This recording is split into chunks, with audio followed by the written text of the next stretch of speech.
우리나라 정치에 대해서 말하는 것을 좋아하지 않지만 그럼에도 우리 성도들에게는 그리스도인들의 정치관은 이렇습니다라는 것을 가르쳐 주어야 할 필요성을 느낍니다.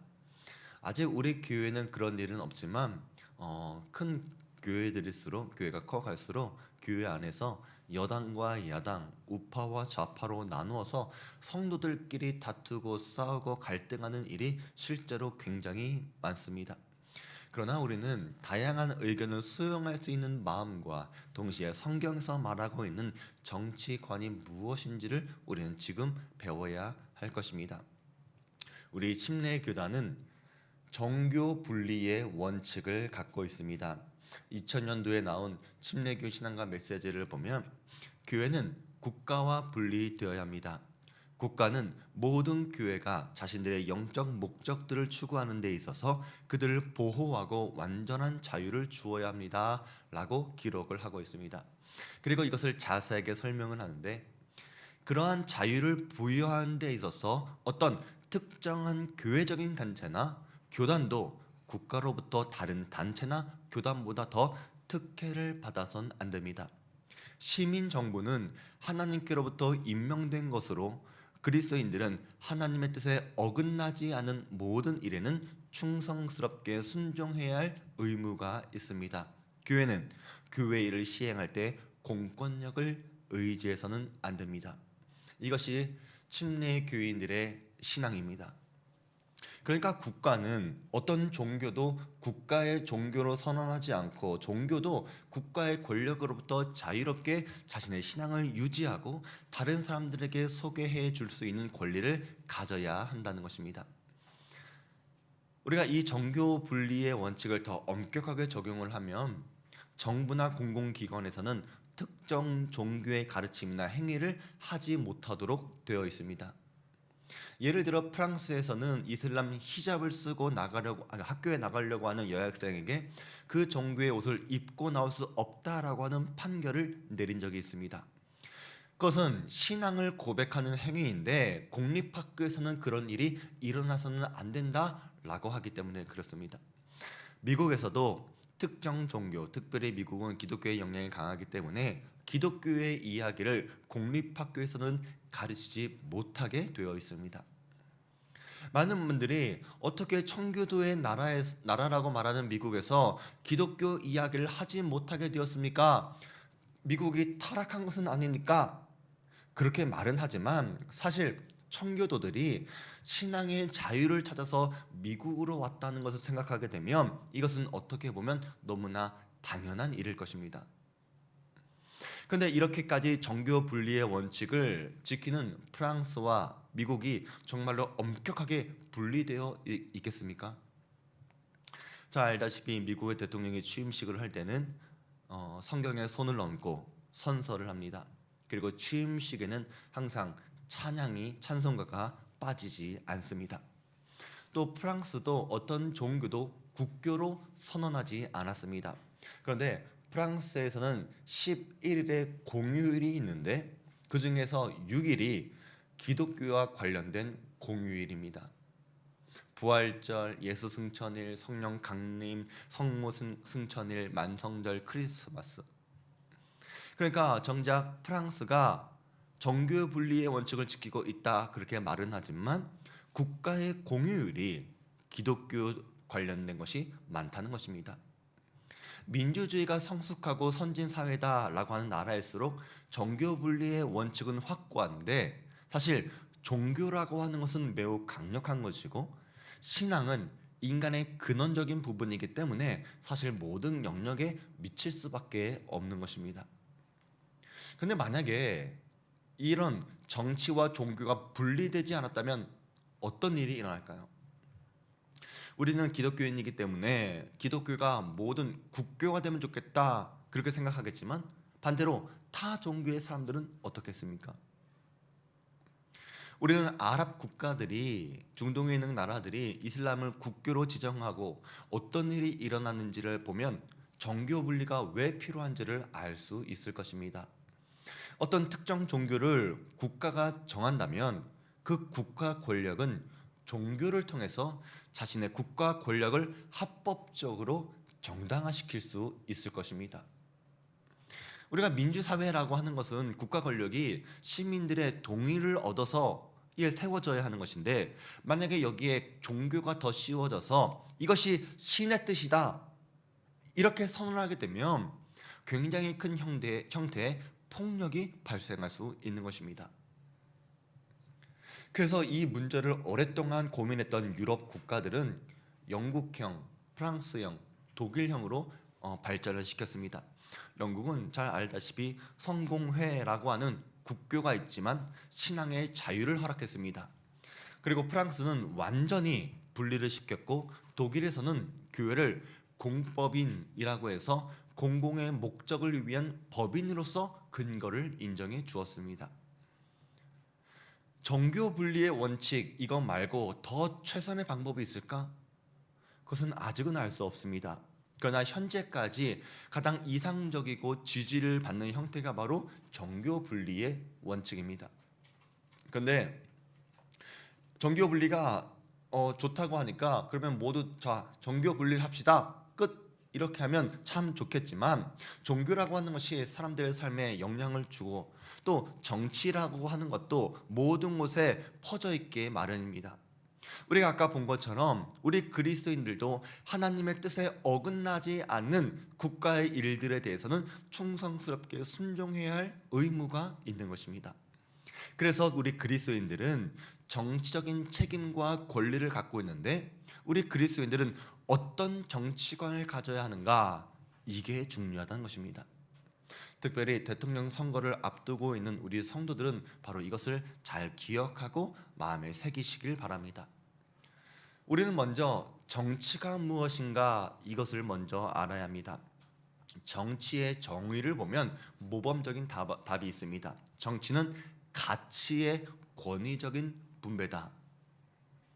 근데 이것이 고등학교의 교과서에도 이렇게 적혀 있는데, 정치는 누가 무엇을 얻는가 하는 배분의 문제를 둘러싸고 갈등이 발생하는데, 사회 구성원들 사이에 나타나는 의견과 문제들을 조율하고 해결하는 과정이다.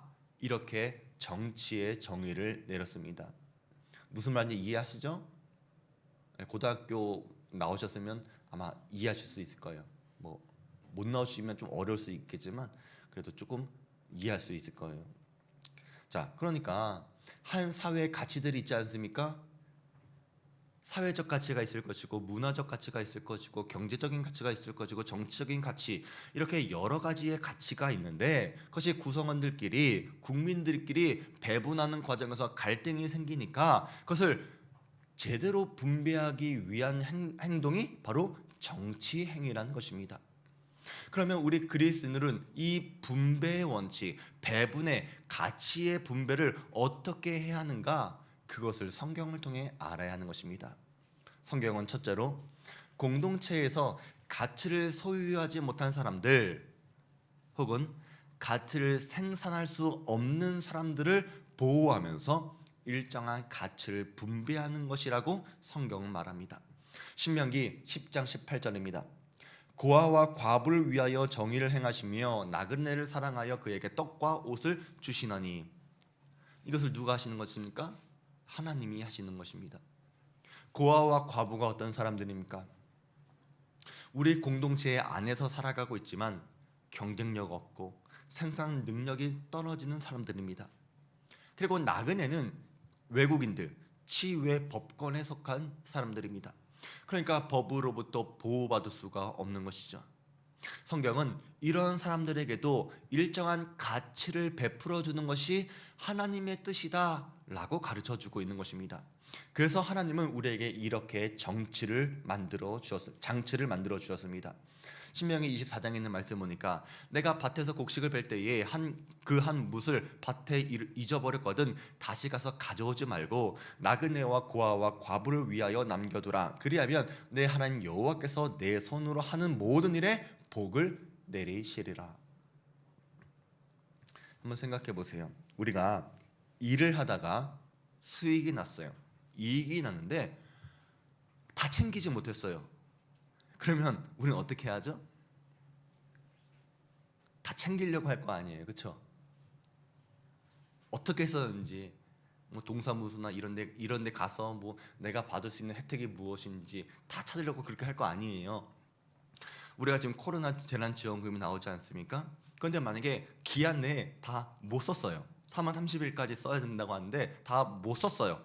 그럼 우리는 어떻게 해서든지 그 돈을 다 쓰려고 해요. 근데 깜빡 잊고 있다가 3월 30일이 됐어요. 생각이 났어요. 만약에 그렇게 생각이 났다면 그 돈이 사회적 약자들에게 쓰여질 수 있다면 그렇게 사용하도록 내버려 두라는 것입니다. 그것이 우리가 하나님께 복을 받는 비결이 될 거라는 것입니다. 저도 지난번에 재난지원금을 받았어요. 받았는데 2천 얼마가 남았어요.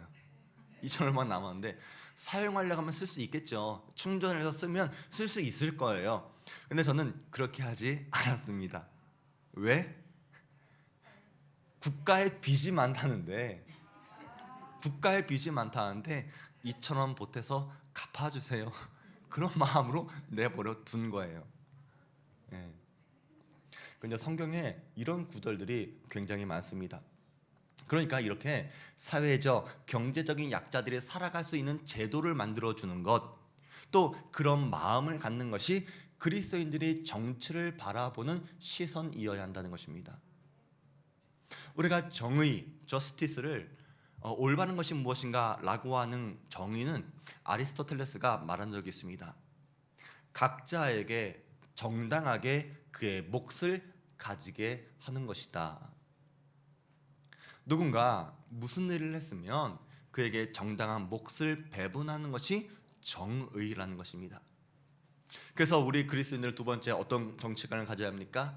제때 정당하게 정당한 몫이 돌아가게 하는 것을 생각해야 합니다. 이사야서 있는 말씀입니다. 불의한 법령을 만들며 불의한 말을 기록하며 가난한 자를 불공평하게 판결하여 가난한 내 백성의 권리를 박탈을 하며 과부에게 토색하고 고의 것을 약탈한 자는 화 있을진저. 자, 그러니까 하나님께서 누구에게 화를 내십니까? 불의한 법을 만들고 불의한 말을 기록한 사람들에게 크게 화를 내고 계십니다. 그러면 이 불의한 법이 무엇이고 이 불의한 말이 무엇인가? 가만히 보면 가난한 자를 불공평하게 판결한다. 이것은 법적인 권리를 빼앗는 것입니다. 가난한 내 백성의 권리를 박탈하며 이것은 사회적인 권리를 빼앗는 거예요. 과부에게 토색하고 고의 것을 약탈한 자, 이것은 경제적인 권리를 빼앗아 가는 것입니다. 우리가 악법도 지켜야 한다 그렇게 말은 하지만 그렇게 악법을 만드는 사람들, 불의한 법을 만드는 그런 사람들, 그런 정치인들, 그런 제도들에 대해서는 하나님께서 화를 낸다는 것입니다. 지금 차별금지법이라고 하는, 그래서 겉으로는 사회적인 약자들을 보호하는 것 같지만 실상은 동성애자들 같이 우리의 신앙은 물론이요 사회 통념상 사회 가치관으로 죄라고 하는 것을 합법화시키려고 하는 국회의원들이 많습니다. 또 예배금지법을 발의해서 예배를 허가제로 바꾸라 그렇게 요구하는 국회의원들도 있습니다. 이것은 정교 분리의 원칙을 어기는 것이기도 하지만 이와 같이 불의한 법을 만드는 것들은 하나님께서 원하시는 정치가 아닌 것입니다. 성경의 정신은 누구에게나 정당한 몫을 줄 수 있는 것이 우리 그리스도인들이 가져야 할 중요한 시각이라는 것입니다. 우리 사장님들도 우리 직원들에게 제때 봉급을 주어야 합니다. 신명기의 말씀 보니까 그 품삯을 당일에 주고 해진 후까지 미루지 말라. 이는 그가 가난함으로 그 품삯을 간절히 바람이라. 그가 너를 여호와께 호소하지 않게 하라. 그렇지 않으면 그것이 내게 죄가 될 것입니다. 그러니까 진짜 그리스도인들이라면 악덕업체 사장, 월급을 떼어먹는 사람이 있어서도 안 되는 것입니다. 그래서 정치를 보면 우리 그리스도인들은 이러한 제도가 잘 정착되고 있는지를 확인해야 합니다.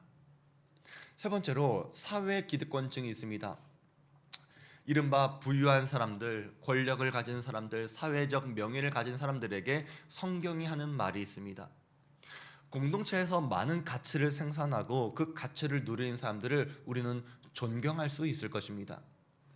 그분들은 참 열심히 일을 했고 성실하게 생각했고 창의적으로 활동했기 때문에 공동체에 큰 기여를 할 수 있는 사람들이었습니다. 그러니까 여러분, 모든 기득권층들이, 모든 부유한 사람들이 잘못됐다, 타락했다 그렇게 생각해서는 안 됩니다. 우리는 분명히 존경할 만한 거룩한 부자들은 분명히 있습니다. 그런데 이런 사람들에게 성경이 늘 얘기하는 게 뭐냐면, 내가 열심히 일을 해서 돈을 벌고 권리를 갖고 명예를 가졌다면 사실은 그 공동체가 있었기 때문에 가능한 것이었다, 이것을 기억하라는 것입니다. 지금 러시아와 우크라이나가 전쟁을 하고 있는데 우리가 주의 깊게 봐야 할 것은 러시아 국민들도 이것을 반대하고 있는 전쟁이라는 것입니다. 그러니까 푸틴이라고 하는 국가의 지도자가 권력과 돈을 갖게 되는 것은 누구로부터 주어지는 거예요? 사실 국민으로부터 존재하는 것인데, 국민들이 원하지 않는 전쟁을 벌이는 것이 과연 정당성이 있는가? 우리는 그것을 봐야 하는 것입니다.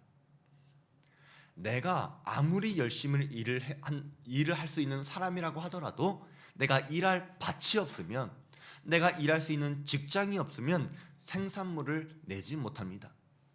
그래서 공동체라고 하는 것, 특별히 국가라고 하는 것은 우리 국민들의 밭일 수 있는 것입니다. 그래서 어떤 사람이 사회에서 풍요롭게 된 사람들이 있다면 그 공동체에 책임의식을 갖는 것, 그것이 그리스도인들이 정치에 대해 가져야 할 정신이라는 것입니다. 야고보서 5장 1절에는 이렇게 써여 있습니다. 들으라 부한 자들아, 너희에게 이 말 고생으로 말미암아 울고 통곡하라. 자, 하나님께서 이렇게 말씀하셨습니다. 그러면 우리가 이 말씀만 보면 하나님은 부자를 싫어하시나? 이렇게 생각할 거예요. 그런데 그 이유를 가만히 보면 그 다음에 나오는 3절에 이렇게 써 있습니다. 너희 금과 은은 녹이 쓸었으니 이 녹이 너희에게 증거가 되며 불같이 너희 살을 먹으리라. 너희가 말세의 재물을 쌓았도다. 그러니까 이 말은 모든 부자들에게 하나님께서 화를 내는 것이 아니라, 하나님께서 화를 내는 사람들이 있는데 마지막 날 말세, 곧 하나님께서 이 세상을 공평과 정의로 다스리려고 하는 그 순간까지도 여전히 축적에만 관심을 갖고 있는 사람들이 바로 하나님께서 화를 내려고 하는 사람들이라는 것입니다. 자기의 것을 끝까지 움켜쥐고 자기의 곳간을 넓히는 사람들입니다. 예수님도 비유로 말씀하셨습니다. 또 이르되 내가 이렇게 하리라.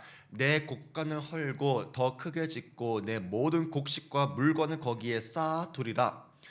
이렇게 생각하는 부자에게 예수님은 말씀하십니다.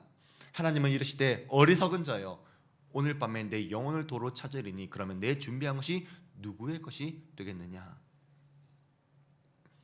그래서 이렇게 사는 사람들, 끝까지 자신의 것을 쌓아두고 모아두고 숨겨두고 축적하고 이런 사람들에게 예수님은 어리석은 사람이다, 이렇게 말씀하십니다. 그런데 어리석은 이런 사람들은 끝까지, 마지막까지, 하나님의 날까지, 말세까지 깨닫지 못하고 자신의 통장 잔고를, 은행 잔고를 채우려고 그렇게 살아갑니다. 너희가 땅에서 사치하고 방종하여 살육의 날에 너희의 마음을 살찌게 하였도다. 그러니까 공동체의 위기가 생겼습니다. 전쟁이 터졌습니다. 모든 삶의 터전과 사람들이 무너져가는 날까지도 사치와 쾌락을 누리고 마음의 평안을 누리는 그 사람들에게 하나님은 경고하고 계십니다. 우리가 아까 본 말씀처럼 부자들이 성실하고 창의적으로 일을 해서 부를 모으는 것, 그래서 제때에 정당한 몫을 가지는 것, 그것은 잘못된 것이 아닙니다.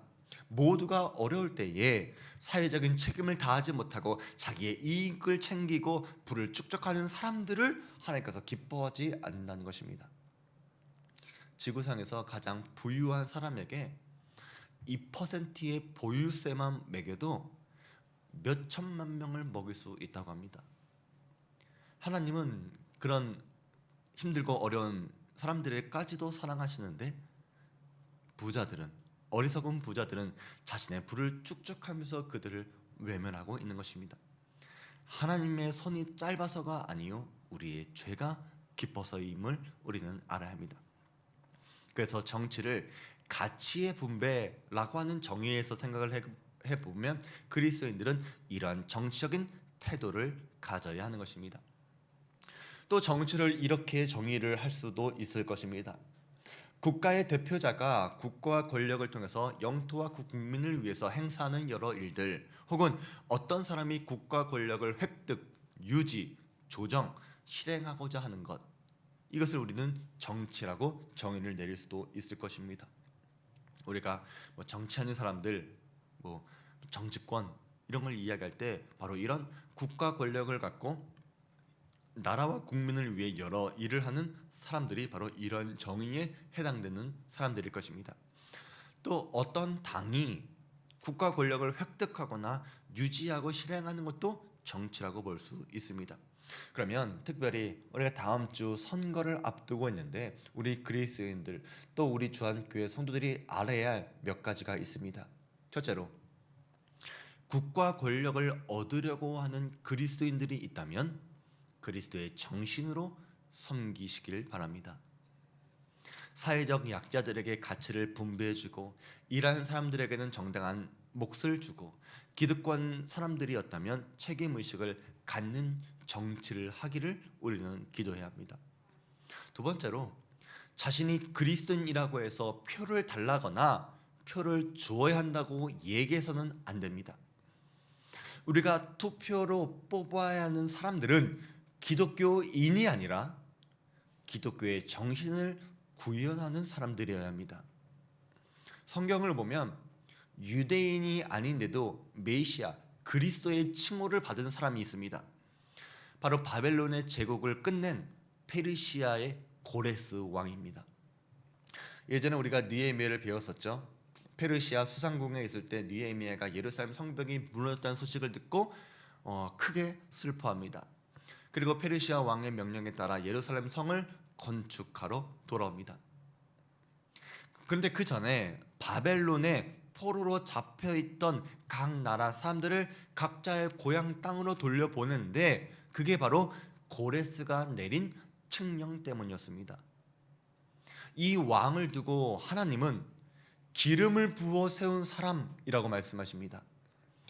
여호와께서 그의 기름을 부음 받은 고레스에게 이같이 말씀하시되 내가 그의 오른손을 붙들고 그 앞에 열국을 항복하게 하며 내가 왕들의 허리를 풀어 그 앞에 문들을 열고 성문들이 닫히지 못하게 하리라. 여기서 기름을 부었다라고 하는 뜻이 바로 그리스도라고 하는 뜻입니다. 그러니까 여러분, 고레스가 유대인입니까? 아닙니다. 그러나 하나님께서 하나님의 일을 위해서 크게 쓰실 사람이 바로 이 고레스 왕이었다는 것입니다. 다시 말해서 우리 그리스도인들은 투표하실 때에 내가 기독교인입니다, 내가 교회를 다니고 있습니다, 내가 장로입니다 라고 하는 사람에게 투표하는 게 아니라 정말로 그 사람이 하나님의 나라를 위해서 하나님의 일을 위해 크게 쓰임받을 수 있는 사람인가, 이것을 확인하시길 바랍니다. 또한 국가의 지도자들은 국가 권력을 갖고 하나님을 능멸하거나 하나님을 하나님을 믿는 성도들을 억압하는 행위를 해서도 안 됩니다. 마치 자신이 역사의 유일한 주관자이거나 정의를 독점하는 것처럼 행동해서도 안 되는 것입니다. 왜 그렇습니까? 역사는 하나님께서 주관하시기 때문입니다. 그것이 바로 하나님의 주권입니다. 사실 많은 분들이 정치 혐오증이나 정치 무기력증에 많이 빠져 있습니다. 여러분도 아시다시피 저 역시도 너무나 크게 실망을 하고 화가 나 있는 상태입니다. 뉴스를 보면 누가 잘한다 이런 얘기는 없고 누가 더 나쁘다, 그래서 내가 덜 나쁘다, 이런 식의 경쟁을 하는 것처럼 보이거든요. 그러나 우리가 깊이 하나님의 말씀을 묵상하고 기도하면서 깊이 생각하면 우리 그리스도인들은 신앙의 양심에 따라서 생각의 폭의 깊이를 또 넓혀가면서 우리가 시민으로서 그리고 기독교 신앙을 가진 사람으로서 정치적인 책임을 다하는 것도 중요하다 그렇게 생각을 합니다. 우리 기독교 신앙은 절대로 패배주의나 냉소주의가 아닙니다. 우리 신앙은 희망을 얘기해야 하고 달라질 수 있는 새로운 세상을 기대하는 것이 우리 기독교의 특성입니다. 남아공에 인종차별 정책이 없어지지 않을 것 같았지만 거기에 있는 기독교인들이 기도하고 행동하고 외쳤습니다. 그러자 남아공에 인종차별 정책이 없어졌습니다. 미국도 법적으로는 인종차별 정책은 없었지만 사회적으로는 인종차별의 뿌리가 굉장히 깊었습니다. 그런데 마틴 루터 킹 주니어 목사님 같은 분들이 꿈을 가졌고 결국 신앙 안에서 그 꿈이 실현되었습니다. 우리나라 민주화 운동의 역사를 보더라도 군사 독재 정권이 안 끝날 것 같았지만 그런 권위적인 정권도 결국 끝이 났습니다. 그리고 우리 그리스도인들이 신앙으로 헌신했던 것을 역사적으로도 볼 수 있는 것입니다. 우리가 지금 이 시대를 바라보면 매우 어지럽고 혼란한 시대입니다. 그러나 하나님께서 우리나라를 사랑하신다는 것을 믿으면서 하나님을 두려워할 수 있는 신실한 그리스도인들이 국가의 지도자로 세워지길 여러분들이 기도하면서 우리가 오늘 배운 대로 올바른 정치관을 갖는 우리 모든 주안교회 성도들이 되시기를 주의 이름으로 부탁을 드립니다. 기도하겠습니다.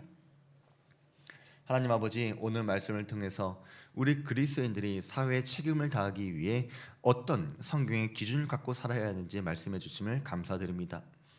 우리가 표면적인 그리스도인들이 아니라 진실된 그리스도인으로 살아가게 하여 주시고 하나님의 기준에 맞는 삶을 살아갈 수 있도록 애쓰는 우리 성도들 되게 하여 주시옵소서.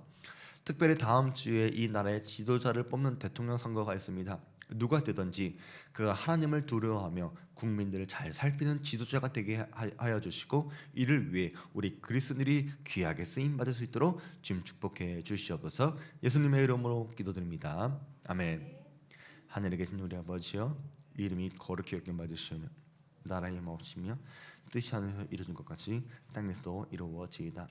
오늘날 우리에게 일용할 양식을 주옵시고 우리에게 죄의 지은 자의 사한 것 같이 우리 죄를 사하여 주옵시고 우리를 시험에 들게 하지 마옵시고 다만 악에서 구하옵소서.